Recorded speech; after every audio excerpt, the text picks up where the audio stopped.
Imagine working like 60 hours a week, destroying your physical health, and constantly stressing about rent. Yeah, it's a nightmare. Right. And then when you finally hit a breaking point and ask for a raise, your boss just looks at you disappointed and accuses you of, not caring enough about the cause. Which is just, I mean, it's a brutal scenario, but it happens all the time. It really does. Today, we are unpacking a really fascinating analysis of Sarah Jaffe's book, Work Won't Love You Back. And the mission for this deep dive is to explore how the ultimate modern trap might just be that famous phrase, do what you love. Exactly. We're going to look at how modern work expectations actively wear us down, why striking a balance is crucial, and how to start reclaiming it. Okay, let's unpack this. Because, it really makes you audit your own life, doesn't it? Oh, completely. Whether you're commuting to a job that is like your lifelong passion or you are just clocking in to collect a paycheck to pay your rent, this deep dive is a shortcut to looking at the mechanics of your career in a totally different way. Yeah, and the core argument we are exploring today turns a very widely accepted cultural mantra just completely on its head. Right, that idea of finding your calling. Exactly. We are conditioned from a very young age to believe that finding your calling and being deeply passionate about your employment is the key to a fulfilled existence. Like it's the ultimate goal. Right. But the premise here is that this specific expectation that we must love our jobs is the exact mechanism driving chronic stress, systemic inequity, and, frankly, outright exploitation in the modern economy. Wow, so it's not a bonus, it's a trap. Basically, yeah. We've essentially been conditioned to believe that if we just love the work enough, the exhaustion doesn't count. Which is wild when you really think about it. But the analysis points out that to really understand how these expectations wear us down, we actually have to step outside the traditional workplace first, right? Yeah, we do. The foundation of this entire dynamic starts in the living room, actually. Wait, really? The living room? Yeah, it begins with the invisible, unpaid labor of home and family. Which, I gotta say, seems like a counterintuitive place to start an analysis of the workforce. But it makes complete sense when you look at the mechanics of work-life imbalance. Right. We've all seen or experienced the reality of sitting at a dinner table while secretly answering an email under the table. Oh, totally. The constant pinging. Yeah. The pressure to always be available completely destabilizes the private sphere. And that destabilization reveals a massive fault line in how labor is valued. Because, due to conventional gender norms, women are historically and frequently expected to perform the vast majority of unpaid domestic chores. Right, like cooking, cleaning, childcare. Elder care, yeah. All often on top of paid employment. Which is just a recipe for disaster. Exactly. It's a primary driver of burnout. Yeah. But more importantly, for our economic understanding, it introduces the concept of invisible labor. Invisible labor. Right. This is work that is absolutely essential to keeping the economy running, yet it is completely disregarded from a financial standpoint. I kept thinking about this in terms of the operating system on a smartphone. Oh, that's an interesting way to frame it. Yeah, because, the operating system runs absolutely everything in the background. It's Yeah. the only reason the phone is a functional tool and not just, a very expensive paperweight. Right, it's foundational. Exactly. It makes all the shiny, highly visible apps, which in this analogy represent paid professional jobs function properly, but the operating system gets zero credit. Nobody praises the OS until the entire system crashes. If we connect this to the bigger picture, that analogy actually works perfectly on an economic level too. Really? How so? Well, think about how a tech company views an operating system update that they push out for free. Because it doesn't generate direct, immediate revenue, it is treated as a baseline expectation, not a premium product. Oh, wow. Yeah. Our economic system treats invisible labor at home the exact same way. By inherently undervaluing the care required to keep humans fed, clothed, and emotionally stable, treating it as a duty performed purely out of love society sets a very dangerous precedent. Because it just assumes it'll happen for free. Right. It establishes a structural baseline where the act of caring itself is not viewed as real, compensable work. Okay, so if caring is expected for free in the private sphere, that completely recontextualizes what happens when we leave the house and go into fields that actively require care. Precisely. It explains the foundational logic of why professionals whose paid jobs revolve around caring are treated so poorly by the free market. Let's look at teachers, for instance. Yeah, perfect example. The dedication teachers have to their students is legendary, but the analysis points out how that very dedication is weaponized. Teachers are frequently required to work massive amounts of extra hours entirely uncompensated. And they're buying school supplies out of their own pockets. Exactly. It's wild. It is, and it's a reliance on what the book calls emotional labor. Teachers are investing heavily in the psychological well-being and success of their students. Right. They aren't simply delivering a curriculum. No, not at all. They are acting as counselors, mentors, and emotional anchors. And the systemic issue here is that school districts and local budgets implicitly rely on the fact that a teacher's love for the children will prevent them from letting those kids suffer. So they just stretch them to the limit. Yeah.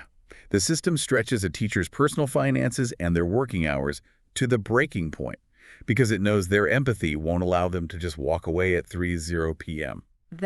Man, that's heavy. And the same underlying mechanism shows up in the retail sector, but in a slightly different flavor. Definitely. Retail workers face famously low wages and job insecurity, but they are also mandated to provide a different kind of emotional labor. They have to offer service with a smile. Right. Keeping a cheerful outlook and controlling their emotions no matter how terrible the working conditions are. Or how rude a customer might be.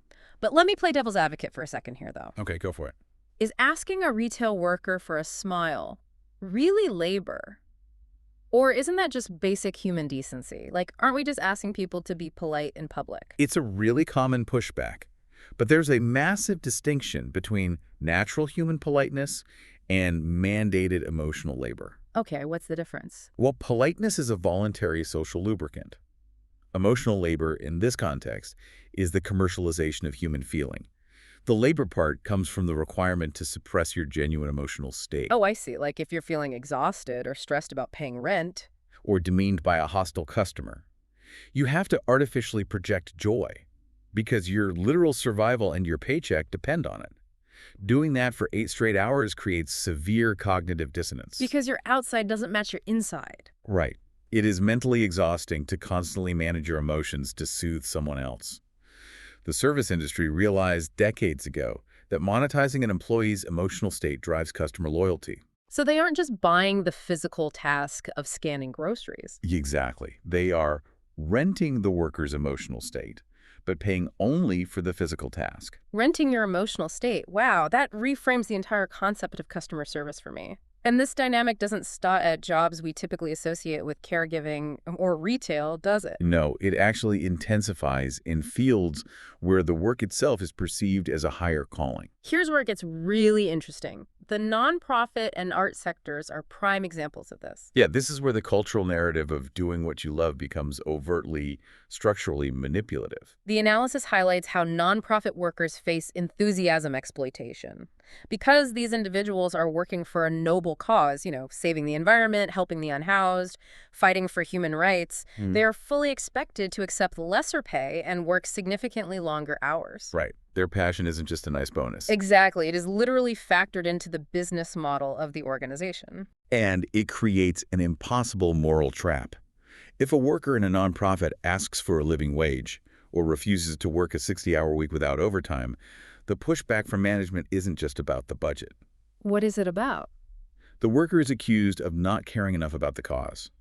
They are told they are hurting the mission. Oh, that's incredibly manipulative. It is. It weaponizes their own morality against them to suppress labor costs. The result is severe physical and emotional burnout because the human body cannot run purely on moral superiority. It's the ultimate irony. Having a strong sense of purpose for your work makes you more vulnerable to abuse, not less. And we see the exact same thing in the art world, too. Oh, absolutely. Artists face what is called the exploitation of passion. Because art is so heavily romanticized by society, artists are expected to labor for little to no pay just to have the privilege of doing what they love. And the defining characteristic of the art world and increasingly the modern economy as a whole is precarity. Precarity, right. Yeah. And precarity isn't just a fancy word for being broke. It is a structural economic shift.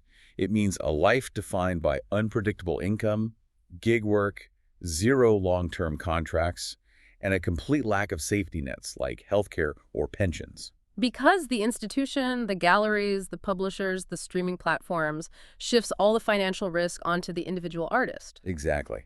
This raises an important question.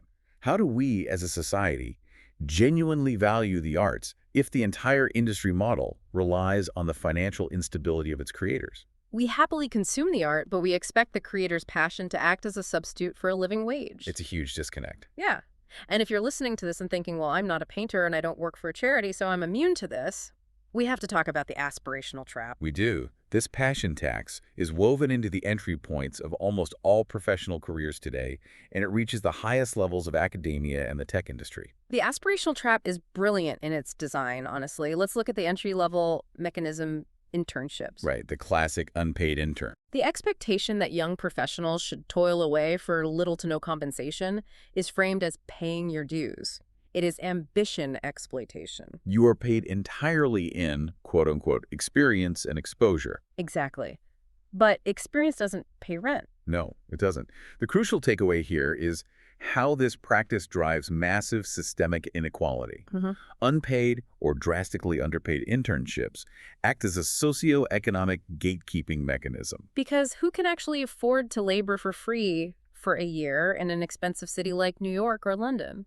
Only individuals who already possess generational wealth or substantial family support.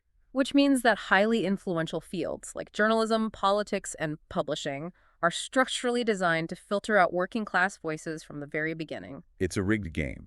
And even if you make it through those gates and earn a highly specialized degree, the precarity follows you. Right, like at academia. Yeah. The bulk of teaching and research today is not done by tenured professors. It's done by adjuncts. And these are highly educated professionals facing extreme instability, right? Total instability. No long-term contracts, shockingly low pay per class, and incredibly demanding workloads. The university system leverages the sheer prestige of academia against the adjunct's basic needs. The implication being that you should put up with subpar conditions simply because you have the honor of being part of the intellectual elite. Exactly. We see a very clear pattern emerging here. Institutions leverage the prestige, the morality, or the supposed joy of the work to suppress wages. But perhaps the most insidious, modernized version of this is found in the tech sector and digital businesses. Oh, the tech world is notorious for this. They call this the labor of love. Play and labor mashed together into one concept. Right. Digital businesses create a culture where they intentionally blur the boundaries between work and personal life. They conflate work with play, so employees feel pressured to be constantly engaged. They engineer a corporate culture where pushing yourself to the absolute limit isn't framed as overwork. It is celebrated as demonstrating how passionate, innovative, and motivated you are. You know, I kept visualizing a casino when going over this part of the analysis. A casino. That's an interesting comparison. Yeah, well, working at a massive modern tech campus operates on the exact same psychological principles as a Vegas casino. Oh, well, I see where you're going with this. Right. A casino pumps in fresh oxygen, hands out free drinks, and removes all the windows and clocks so you completely lose track of time. They make it feel like a fun game so you don't realize you're losing your money. And the tech companies do the exact same thing with time and labor. Exactly. They give you ping pong tables, free catered dinners, nap pods, and beer on tap. They make the office feel like an adult playground so you forget you are spending your entire youth there. Let's look at the economic mechanics of that casino analogy because it is spot on. Yeah. A casino is designed so the house always wins. The house always wins. The tech campus is no different. It is an ROI calculation masquerading as corporate culture. A return on investment calculation. Yeah. A company might spend $5,000 on a ping pong table and free kombucha. But if those perks convince a team of software engineers to stay at the office until 9:00 p.m. every night, the company extracts hundreds of thousands of dollars in unpaid overtime in return. That is just brilliant and terrifying. By blurring the lines of work and life, they manipulate intellectual curiosity and the desire for community to extract maximum labor, completely ignoring the human need for rest. It is psychological manipulation scaled up to an industrial level. And while knowledge workers and creatives face this severe mental manipulation, the analysis points out an industry where this exploitation takes a devastating physical toll. Right, professional athletics. So what does this all mean? I mean, it's easy to look at athletes and assume they've got it made. It is the ultimate extreme of trading oneself for the love of the game. The public perception of professional sports is dominated by the glamour of the top 1%. The massive contracts, the fame, the highlights. Exactly. But that illusion of success completely obscures the daily, grinding reality of the profession as a whole. Athletes endure tremendous physical and emotional labor to reach peak performance, and they almost always do it at the direct price of their long-term health. They are quite literally trading their cartilage, their brain health, and their joints for the job. And what we have to understand is the profound instability of this career path. The average career duration in most professional physical sports is shockingly short. One bad tackle, one torn ligament, and the career is over instantly. And for the vast majority of athletes who aren't global superstars with massive endorsement deals, that leads to highly unpredictable post-retirement finances. The industry extracts peak physical performance during an athlete's absolute physical prime, discards them when their body breaks down, and seamlessly moves on to the next rookie. Wow. The passionate love of the game is used to justify treating the human body as a disposable commodity. For the love of the game, it's the exact same rhetorical smokescreen as suffer for the cause in a nonprofit or doing what you love in the art world. It obscures the core transaction. Which leads us to the ultimate realization of this entire exploration. Across all these diverse fields, from the unseen domestic worker to the retail employee manufacturing a smile, the teacher buying supplies, the dedicated activist, the unpaid intern, the adjunct professor, the tech worker at the ping pong table, and the broken athlete. The central theme holds absolute truth. Work will not love you back. Because an institution is a legal entity. It is structurally incapable of love. It can't hug you, can't visit you when you're sick, it can't hold your hand when you're stressed. Your work is undoubtedly vital to society, but it should not consume your entire existence. The key strategies to survive this culture of enthusiasm exploitation require setting firm limits, putting your physical and mental health first, and actively finding fulfillment outside of your economic output. It requires a fundamental, sometimes painful shift in perspective. We have to stop looking to our employers or our economic productivity for our primary sense of identity and self-worth. So think about your own routines right now. Are you answering emails on a Sunday morning? Are you taking on extra projects you aren't paid for because you want to be seen as a team player? Have you let the corporate casino trick you into staying past dinner time? Recognizing these mechanisms is the first step toward reclaiming your autonomy. It is a difficult audit to perform, especially if you have spent your entire adult life tying your self-worth to your professional achievements. But setting those boundaries opens up a fascinating space for personal growth. Yeah. If you successfully manage to detach your inherent value as a human being from your economic output, what entirely new, untapped parts of your identity might you finally have the energy to discover in your free time? Imagine what you could build if you weren't draining your entire battery on the background operating system. Until next time.